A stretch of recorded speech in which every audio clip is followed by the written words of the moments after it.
Hello friends, अपन देख रहे हैं अध्यापक लेवल प्रथम के लिए विद्यालय विषय को। और इसी कड़ी में हम शब्द ज्ञान वाले टॉपिक को कंप्लीट कर चुके हैं और अभी हम संधि टॉपिक को पढ़ रहे हैं। और संधि में भी हम स्वर संधि को कंप्लीट कर चुके हैं।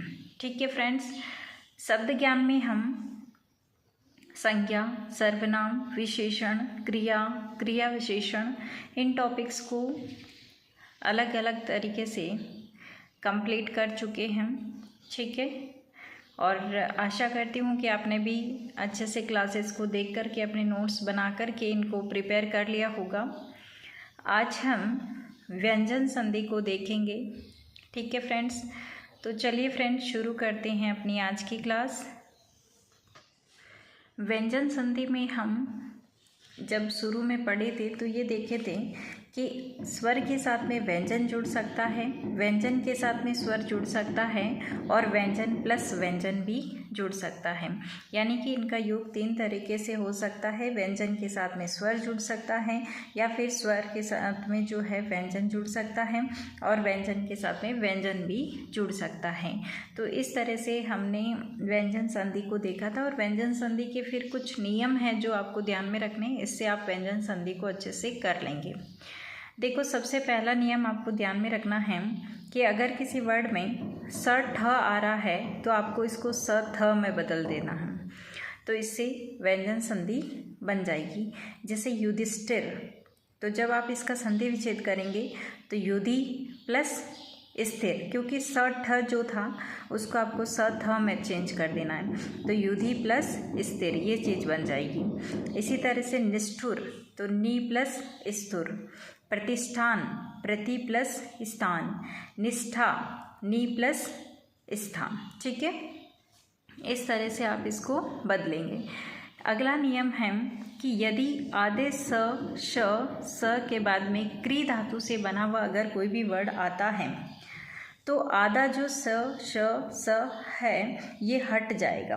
ठीक है, यानी कि ये तीनों आधे जो होंगे वो हट जाएंगे। जैसे हम एग्जाम्पल के थ्रू देखते हैं संस्कार, तो आपको इसको आधा वाला जो है उसको हटा देना है। ठीक है, और ये जो क्री धातु का मतलब है जैसे पीछे आ रहा है कार। ठीक है, तो इस तरह से क्री धातु यानी क से बने हुए होते, ऐसे आपको समझ लेना है।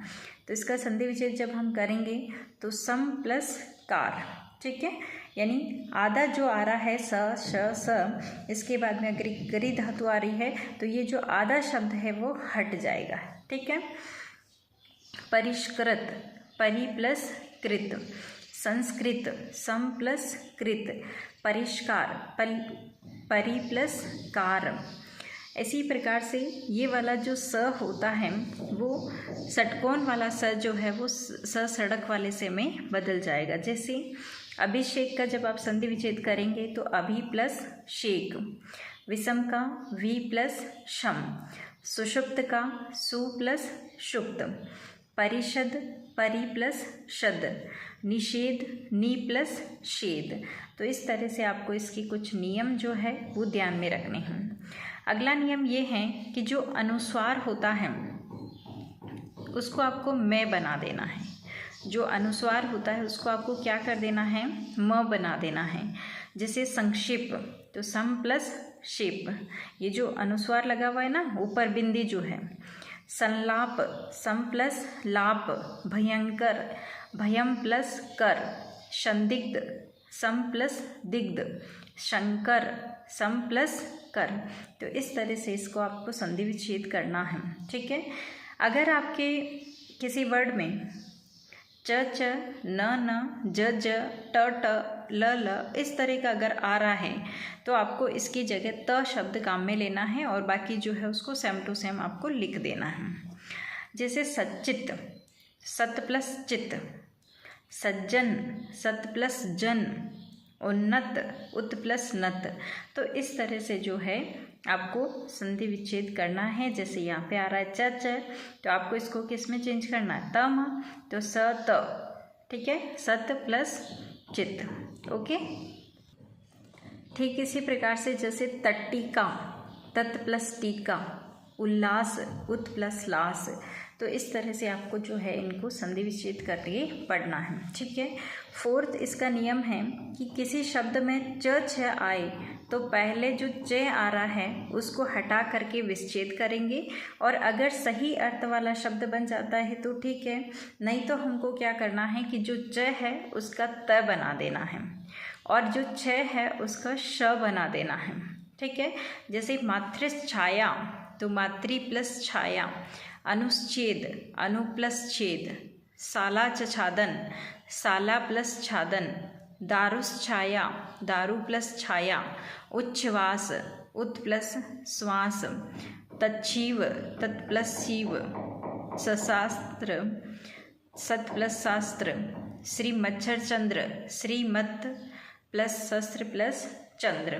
ठीक है। तो 2-4 बार जब आप इसको पढ़ लेंगे तो आपको आ जाएगा कि किस तरह से इसका संधि विच्छेद करना है। ठीक है। अगला नियम है त का द बना देना है।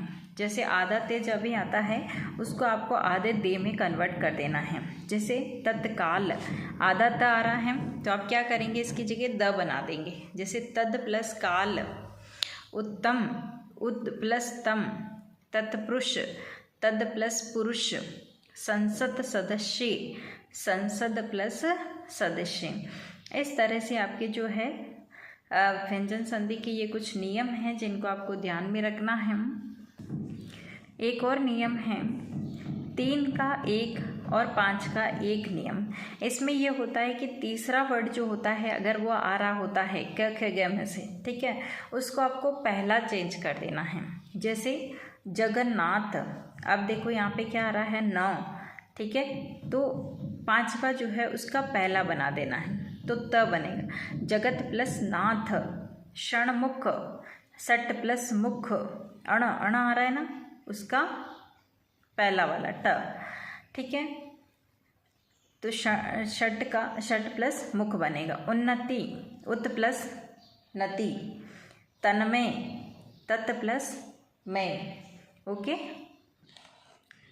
तो ये थी फ्रेंड्स व्यंजन संधि। और व्यंजन संधि अगर आप इतने से नियम पढ़ लेते हैं तो लगभग इसका क्वेश्चन आप कर पाएंगे। ठीक है। इसमें आपको ये ध्यान में रखना है कि व्यंजन संधि आपको तभी बोलना है जब एक स्वर हो और एक व्यंजन हो या फिर दोनों व्यंजन हो। ठीक है। अगर आपको स्वर प्लस स्वर दिख रहा है तो फिर स्वर संधि के प्रकार में से कोई प्रकार आएगा। ठीक है, ये ध्यान में रखना है। और अगर व्यंजन के साथ में आगे स्वर हो या फिर पीछे स्वर हो तो वहाँ पर व्यंजन संधि ही आएगी, ये आपको ध्यान में रखना है। या फिर दोनों ही तरफ व्यंजन व्यंजन हो सकता है। ठीक है, तो इस तरह से आपको ध्यान में रखना है। जैसे यहाँ पे युधिष्ठिर, इसमें संधि विच्छेद में युधि प्लस स्थिर, तो देखो युधि ई आ रहा है ना, यानी पहले स्वर आया फिर स्थिर, तो इस तरह से जो है स आ रहा है। तो इस तरह से एक तरफ स्वर होगा तो दूसरी तरफ व्यंजन होगा या फिर दोनों तरफ व्यंजन होगा। ठीक है फ्रेंड्स, तो ये थी आपकी व्यंजन संधि जिसको हम कंप्लीट कर लिए हैं। अब हमारी जो लास्ट संधि बची है विसर्ग संधि, उसको हम नेक्स्ट पार्ट में देख लेंगे। ठीक है फ्रेंड्स, तो पढ़ते रहिए और मस्त रहिए। और देखिए, सफल होने के लिए मेहनत तो करनी पड़ती है। आप थोड़ी सी मेहनत लगेगी लेकिन संधि जो है आपका स्ट्रॉन्ग हो जाएगा। तो आप इसी तरह से पढ़ते रहिए और क्लासेस देखते रहिए। ठीक है फ्रेंड्स, आज की क्लास में इतना ही। मिलते हैं नेक्स्ट क्लास में, तब तक के लिए thanks for watching this video. जय हिंद, वंदे मातरम।